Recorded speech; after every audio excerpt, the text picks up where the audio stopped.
Raising a child with a rare disability can be challenging for parents and for caregivers. My next guest advocates how to empower children and embrace their disability as a strength.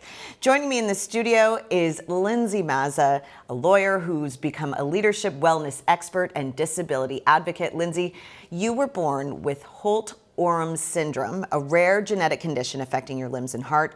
Why don't you just tell us a little bit more about that? Yeah, so as you described, I mean, everybody with Holt-Oram Syndrome, it affects them differently, both upper limbs and heart. The severity of it depends. And my dad was also born with the syndrome, but it affected him differently.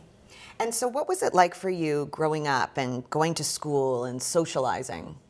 Yeah, you know, it's funny. I actually didn't talk about my disability until probably about a year ago, which is crazy because it's visible. But I had built this wall of protection around myself because what I learned from a very young age is I either had to figure out how to fit in or I was going to be left behind. So school was very difficult for me. I did not have a lot of great experiences with teachers. That was how I coped, was I'm just going to pretend that it's not a thing so that I can be included. And how difficult is that for any child? You know, even talking about it now is difficult because I'm reliving a lot of really traumatic experiences. But I mean, the first time I really understood that things were going to require me to be a self-advocate was, you know, when I was 6 years old and my parents had made arrangements with the school like they did every year. When I went to the washroom, I had a buddy that would come with me just in case I needed help. And one day I asked my grade 1 teacher to go to the washroom and she said no to me, that I couldn't bring my friend with me. And in that moment, that's the first time I consciously remember thinking, okay, I'm gonna have to figure stuff out, and the people that are supposed to be on my side aren't. And it was a very isolating experience. And I think that's when I started to learn what's the point in talking about it, because I'm not getting the support that I need. Well, thank you for being brave enough to sit and talk about it here. You have, fast forward now, built a multi-city law firm from the ground up. Mm-hmm. Tell me about your history as a lawyer. Yeah, so I decided to go to law school because I thought advocacy would be such a natural progression for me because I've always had to be a self-advocate. So I thought, what better career than to apply those skills? I also decided to go to law because it was a career path that I could choose how I wanted to pursue it. And I didn't need to rely on people to hire me because people wouldn't hire me.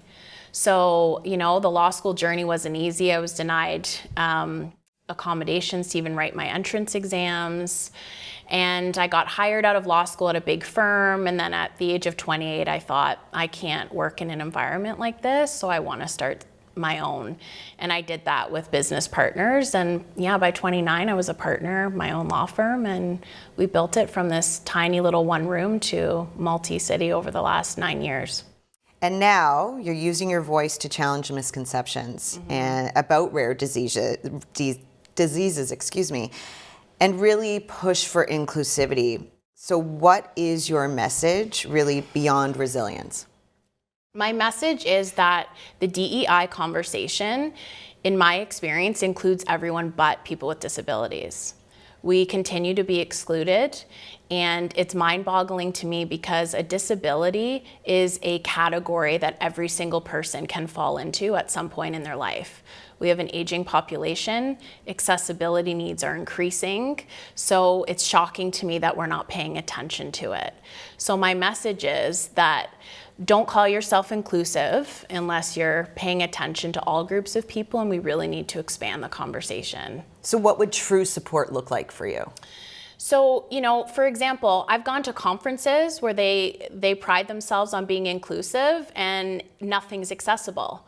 And I approached the leaders of the conference and I met with resistance. They're offended that I've raised the fact that it's not accessible.